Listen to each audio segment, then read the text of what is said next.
नमस्ते दोस्तों, आपका स्वागत है मेरे चैनल पर। इसे सब्सक्राइब करें और घंटी आइकन दबाएं। On April 10, 1912, more than 100,000 people gathered at the Southampton docks to watch the RMS Titanic depart on its maiden voyage. At 269 meters long and 10 stories high, it was the largest moving object ever constructed, a vessel designed to carry 2,200 people, including the era's most influential businessmen and actors. The interior was modeled after the finest five-star hotels. It featured ornate woodwork, heated swimming pools, a gym, and 4 restaurants. For the wealthiest passengers, a single parlor suite cost over $100,000 today. Looking at this schematic of the hull, we see the foundation of its reputation. The ship utilized a double-bottom hull, creating a second layer of steel to protect the interior if the outer skin was punctured by an underwater strike. That protection was reinforced by 16 independent watertight compartments.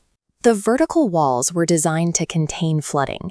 Even if 4 compartments were breached, the ship would remain buoyant. But while the engineering was designed for safety, the operation was dictated by public relations. White Star Line chairman J. Bruce Ismay was traveling on the ship and pushed Captain Edward Smith to maintain a speed of 24 knots. Ismay wanted to reach New York by April 17th, proving the Titanic was the fastest ship in its class. This pressure for a headline-grabbing arrival time created a lethal paradox.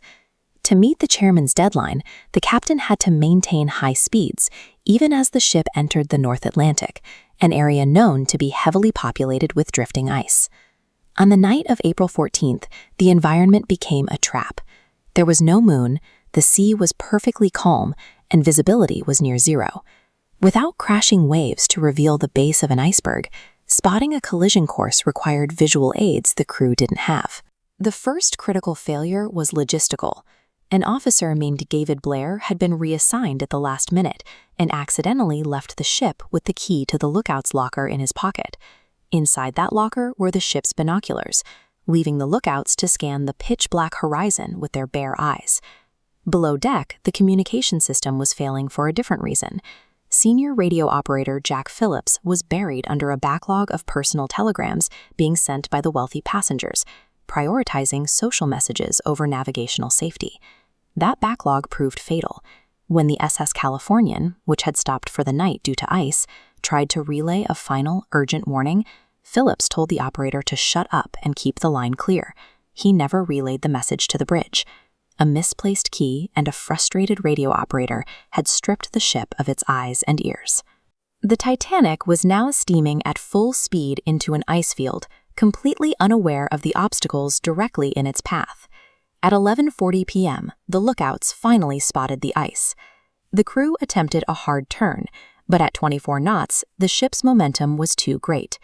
Instead of a head-on impact that the double bottom might have absorbed, the iceberg scraped along the side, tearing a jagged line through the hull, where the steel was only a single layer thick. Thomas Andrews, the ship's designer, assessed the damage and found that 6 watertight compartments were breached. This side profile shows the reality of the math. The ship was built to survive 4 flooded compartments. With 6 breached, the bow dipped so low that water simply spilled over the top of the internal walls into the next sections. Gravity had taken over. The Titanic was going down. Now, a secondary failure emerged. The Titanic carried only 20 lifeboats, with a total capacity for 1,200 people. There were 2,200 people on board. The evacuation was paralyzed by a lack of urgency. Many passengers believed the marketing that the ship was unsinkable and refused to leave the deck. Because of this, early lifeboats were lowered into the water half empty, while distress rockets were ignored by the nearby SS Californian. The confidence in the ship's design had become a fatal trap. The widespread belief that the vessel was indestructible caused the shortage of lifeboats and the disorganized response that defined the first hour of the disaster. At 2:20 a.m., the Titanic snapped in two and vanished into the North Atlantic. It took 1,500 lives with it into the freezing water. The RMS Carpathia arrived 90 minutes later. The crew found roughly 700 survivors in lifeboats, scattered across a sea of debris. Subsequent inquiries led by figures like Lord Mersey resulted in the public ruin of J. Bruce Ismay for his role in prioritizing speed over safety. The captain of the Californian was also harshly criticized for his failure to respond to the Titanic's distress flares. These hearings led to the first major international maritime laws. It became illegal for a ship to carry fewer lifeboats than there were passengers, and every vessel was now required to maintain a 24-hour radio watch. The Titanic endures as a cautionary tale.